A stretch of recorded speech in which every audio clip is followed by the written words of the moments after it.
At sa punto pong ito, alamin po natin ang latest po sa ating panahon. Riyan po ang ating weather specialist mula po sa Pag-asa na si Sir John Manalo. Sir, magandang umaga po sa inyo. Ano pong latest sa ating panahon?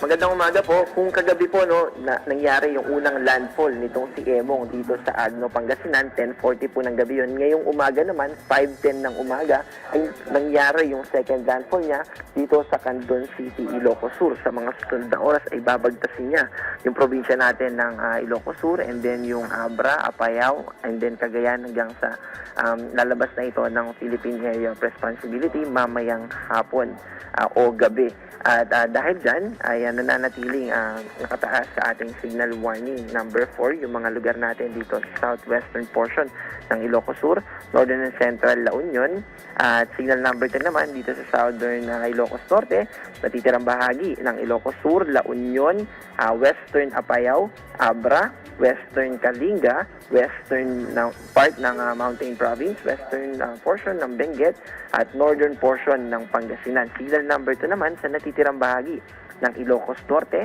Pangasinan, northern part ng Zambales, natitirang bahagi ng Apayao, natitirang bahagi ng Kalinga, natitirang bahagi ng Mountain Province, Benguet, Ifugao, Batanes, Cagayan, Babuyan Islands, northern and western part ng Isabela, northwestern part ng Quirino, western and central portion ng Nueva Vizcaya, northwestern portion ng Nueva Ecija, northern portion ng Tarlac, at signal number 1 dito sa natitirang bahagi ng Isabela, Quirino, Nueva Vizcaya, northern and central portion ng Aurora, natitirang bahagi ng Nueva Ecija, Tarlac, western and central portion ng Pampanga, natitirang bahagi ng Zambales, at northern portion ng Bataan. At yun po yung mga nakataas na sa signal number 1 and 4.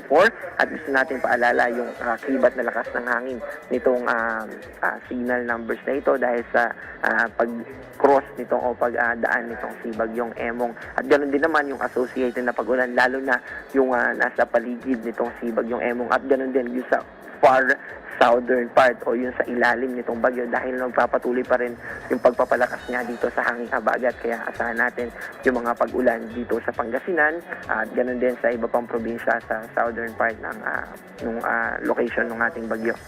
Yes po. Sir John, tama doon sa satellite image, merong Typhoon Emong. Sabi niyo po, tama ba?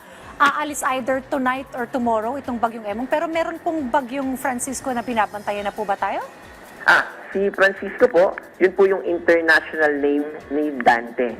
Dahil nasa labas na po siya ng Philippine Area of Responsibility, ay ginagamit na natin yung international name niya. Alright, sir.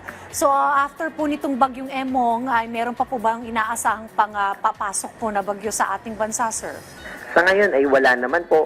Bukod dun sa posible kasi na hindi natin naalis kasi yung posibilidad nitong si Tropical Storm Groza. Ito yung binabantayan natin na LPA ng mga nakarang araw, low pressure area sa labas ng Philippine Area of Responsibility.